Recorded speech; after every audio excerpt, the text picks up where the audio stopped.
Welcome to Buzz Around the Globe. Putin prefers Biden, and this he has said after Trump wanted to let him have his way with NATO countries. Seems a bit harsh of the Russian President Vladimir Putin, who described US counterpart Joe Biden as more predictable than Donald Trump, but said the Kremlin was prepared to work with whoever wins November's election. Asked by a journalist who Russia would like to see win in the likely contest between the Democratic incumbent and Republican frontrunner Trump, Putin said, Biden. He's more experienced, he's predictable, he's an old-school politician. While it didn't stop at that, Putin was really making a case for Mr. Biden. Putin batted away questions about Biden's age and health, with the president set to turn 82 just weeks after the election. Putin said, "When I met Mr. Biden 3 years ago, it's true, people were already talking about his inabilities, but I saw nothing of the sort." Putin was evidently referring to a summit in Geneva. Let's not forget that US polls show voters have strong concerns about Biden's age. The age issue has been compounded by two recent episodes when Biden confused European leaders with dead predecessors. But it seems Biden has got the most unlikely world leader batting for him.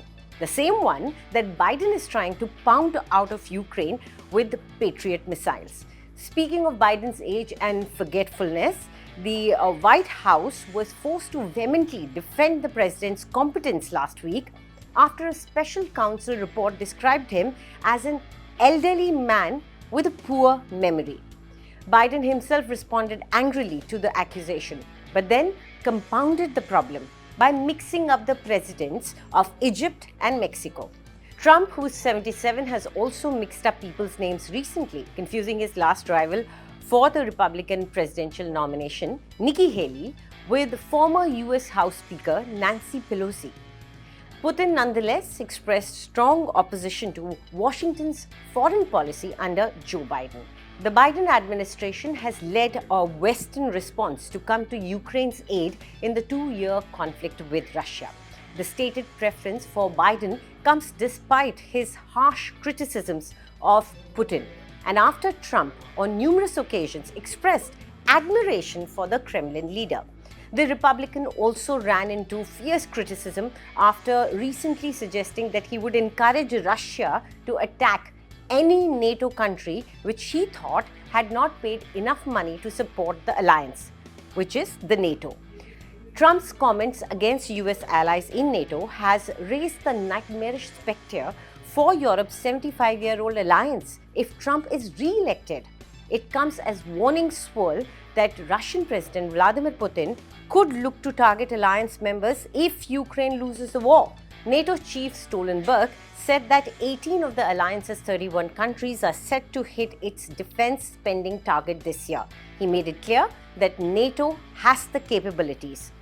We have the resolve to protect and defend all allies. We don't see any imminent threat against any NATO ally.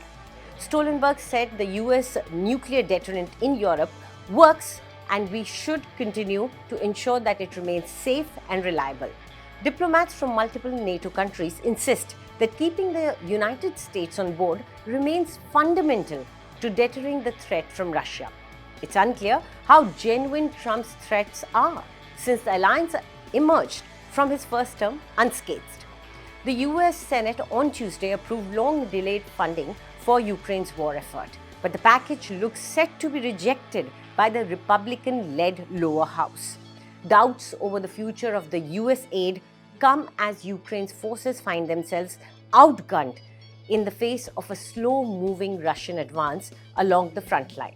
Do tell us what you think about this video in the comments section, and for more news updates, subscribe to India Today.